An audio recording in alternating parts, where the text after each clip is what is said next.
Hello everyone, what's good? Welcome to the channel. Today I wanted to go over the Rookie Premier cards for Madden 23 and give you an idea of who you should take and who you should stay away from. Let's get into it. Face mask, man!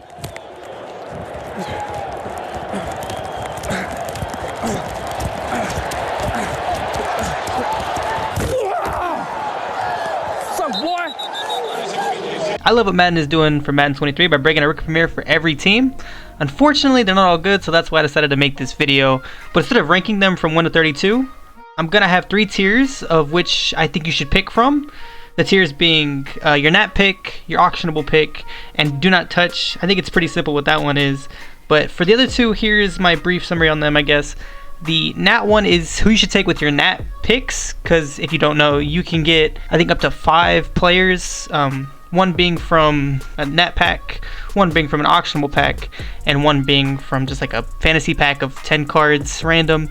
You can get up to 5 of them by doing calculations and stuff. That's if you have all the 15 tokens from Madden 22, so I do suggest you go ahead and do that in order to get the 5, because they are a big help at the beginning of the year, whether it's selling them for coins or just using them as players, because there's some decent players in here, as we'll go over. So before I get into the players, I do want to mention a few things.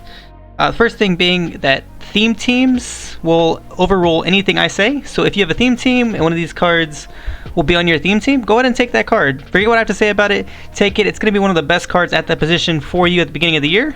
As long as theme teams are the same as they were last year for Madden 22, which I'm going to assume they are because they haven't changed them very much the past couple of years. Second thing is that we don't know much about Madden 23 except for the cards that they released, including the MUT Master. Are we getting team captains? And is there going to be an opening day promo? We don't know any of the base elite cards. There might be an OP elite card that we're not sure about quite yet. So there's still lots to come out, and this list is going to be how it is right now as of the 20th of July. This list will probably change, and I'll probably make a video when it changes, when we get more information. But for now, this is the list as of today. So now that that's out the way, we can get into the list, starting with the Do Not Touch players. I have them pulled up in their stats, so you'll see them on screen. We're going to start with Kingsley. He's a linebacker with no pass rush ability, and he's got 77 speed. It looks like about 86 speed is the high. 77 speed is still very slow. No pass rush ability, more of a run stopper. I just don't think this card is very good for what you're going to be asking of him. So it's a no for me. Do not touch Kingsley. Also wouldn't touch Neal or Perrion, 2 of the 3 D tackles, just because they are D tackles. If you do want to go with a D tackle in this group, go with Jordan Davis. We'll talk about him a little bit later. But the 2 D tackles, Perrion and Neal, guys that aren't necessarily great pass rushers. Neither is Jordan Davis, but these guys aren't very fast, and Jordan's going to be a bigger guy, and I think just weight matters a little bit more in next gen. That's just me. That's my personal opinion on it. There's also Jalen Tolbert in this list, which might be a little surprising, but in my mind, he's the worst receiver out of the 5. You're not taking 5 receivers, Rookie Premiers, so him being the worst kind of automatically disqualifies him in the Do Not Pick list. He's not terrible, 84 speed with okay route running, some good catching stats. Not the tallest, I believe he's 6'1"-ish. We also have Brian Asamoah, just a linebacker. I don't know if he's going to be able to get Lurker. Obviously, if he got Lurker, it might bump him up to a different tier, but right now he's a linebacker, and I just don't see a big need for linebacker. I also have Channing Tindall for the same reason, except this guy's a little bit faster, so if he can get Lurker, he'll be a little bit better.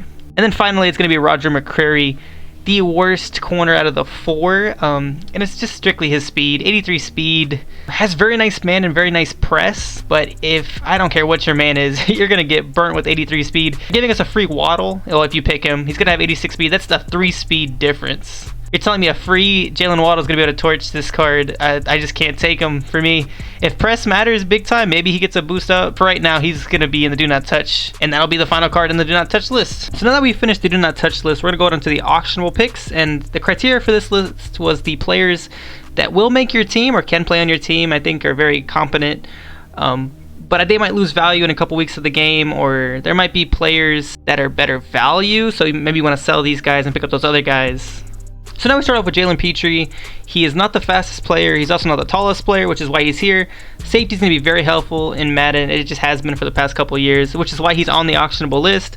But him not being the fastest or the tallest is why he's going to end up here as well, because I feel like you can find better safeties coming down the line the next couple weeks after the game is released. So now we go to Kylo Gordon. Kylo Gordon is the 3rd best corner in my eyes out of the 4. Has good man coverage, good speed, press is a little low. 85 speed is pretty good, which is why he's on this list as well. I just think that the other two corners with 86 speed and the better zone coverage, which is why I think they make a better case to be on your team permanently, at least for the first couple weeks as their Nat cards. A little spoiler for the next couple corners. Then we go to Alec Pierce, who is a very tall freak of nature with good jumping and some good deep route running, which is why he makes the auctionable list. This is a guy that I thought about putting in the Nat, but him at being 84 speed, I just feel like there will be guys that get released that you'll just want because they're a little bit faster. That's just my personal opinion. That's why he's here. Then we got Johan Dotson, who is not as tall as Alec Pierce and the same speed. Again, if you want Johan Dotson, go and get Johan Dotson. I just think that there's going to be guys that are faster and even taller because he's, again, not the tallest player. We go on to Trey Mcbride, the only tight end in this class. There's going to be better tight ends. You're going to want to sell him and get somebody better. Look at his run block. We then go on to Breece Hall. Very good running back. I actually think this is one of the better cards in the entire Rookie Premier class. He's here just because he's a running back. Running backs are very overpopulated. Then we have Travon Walker. No pass rush, simply why he's here. But that speed is going to carry him very far. I feel like there's going to be a lot of schemes with Travon Walker just coming off the edge. Then there's Aidan Hutchinson, who has the ability to rush with a little bit of speed. I just think he's a little too slow for me. I think he'll be a really good pass rusher, and then he'll end up getting kicked off. He'll become obsolete because that speed just ain't there. And then we have Desmond Ridder and Kenny Pickett as the last two for the auctionable pick list. They're both very good, well, no, I won't say very good, but they're both good quarterbacks, especially to start the year. I think quarterback is very important, but it's also another position, just like the running back, it's very overpopulated. So I think both of these guys will become, I won't say obsolete. I just feel like there's going to be guys that you're going to want, and I'm sure they're going to give us a Nat quarterback to start the year. You can definitely use them for a little bit, but then eventually sell them to pick somebody else up. So now we're on to the Nat Picks, which in my mind are the players that you're going to want on your team, or are going to be able to last on your team for a good amount of time. And to start off the list, we're going to go with all the linemen. I just don't think anybody wants to buy linemen at the beginning of the year. I'm going to go over their stats individually, but I will slowly go over them. All this information is available to you on mutt.gg. I think it's a very helpful site. So if you're looking for the same information that I'm showing here, just go ahead and pop up to mutt.gg.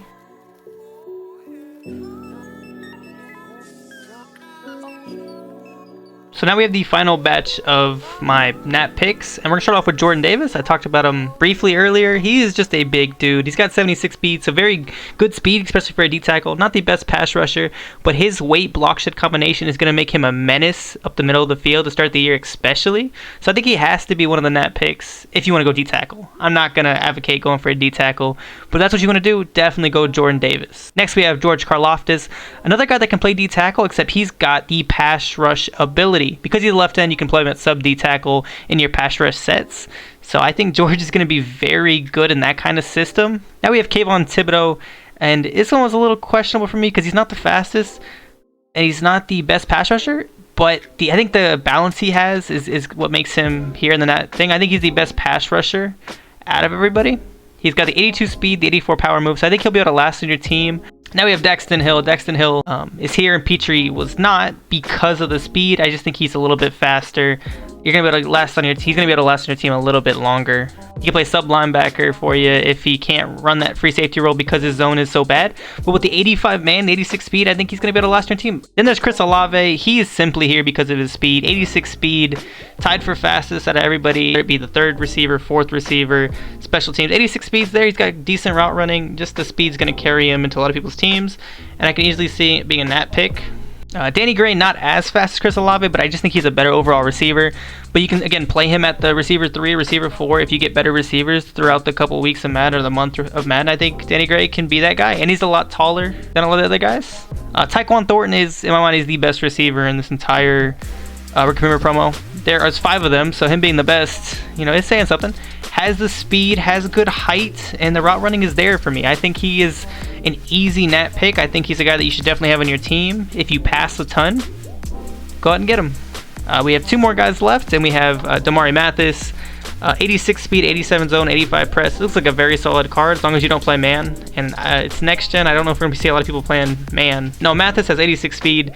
Similar reasons to the receivers. He's got the speed to be able to run at least corner 4 for you for a couple weeks. So you'll be fine picking Mathis. And then for similar reasons, I have Kyrie Ilham. I just think Kyrie Ilham is a dog. Has the height, has the speed, has the zone, has the press.